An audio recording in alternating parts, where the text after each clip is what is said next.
அன்பும் பண்பும் பாசமும் நேசமும் நிறைந்த நட்புகளுக்கும் உறவுகளுக்கும் என் இனிய காலை வணக்கம்.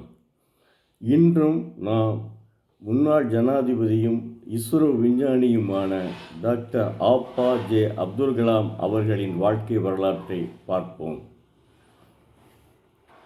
அக்னி வெற்றியில் தமது கனவு மெய்ப்பட்டதைக் கண்டு மகிழ்ந்தார் ஜனாதிபதி ஆர். வெங்கட்ராமன்.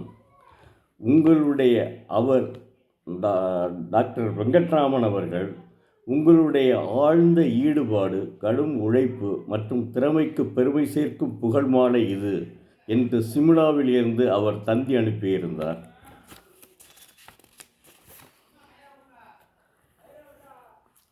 இந்த அச்சுறுத்தலில் இருந்து நமது தேசத்தினுடைய பாதுகாப்பையும் ஒற்றுமையையும் கட்டி காப்பது நமது தலையாய கடமை.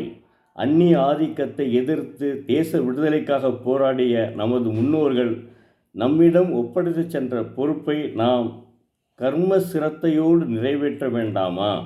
தொழில்நுட்ப ரீதியில் சுயசார்பு கொண்டவர்களாக நாம் மாறினால் மட்டுமே நமது பாதுகாப்பை நம்மால் பலப்படுத்தி கொண்டு வைத்து கொள்ள முடியும். அக்னி ஏவப்பட்டதும் இந்த நிலை மாறிவிட்டது.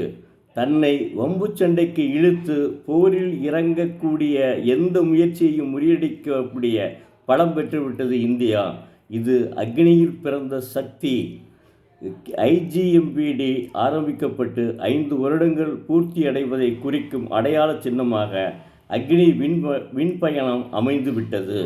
இப்போது மிக முக்கியமான மறுநுழைவு ரீஎன்ட்ரி பொறியியல் தொழில்நுட்பத்தினுடைய நமது ஆற்றலை IGMDP நிரூபித்து விட்டது என்கிறார் டாக்டர் அப்துல் கலாம் அவர்கள்.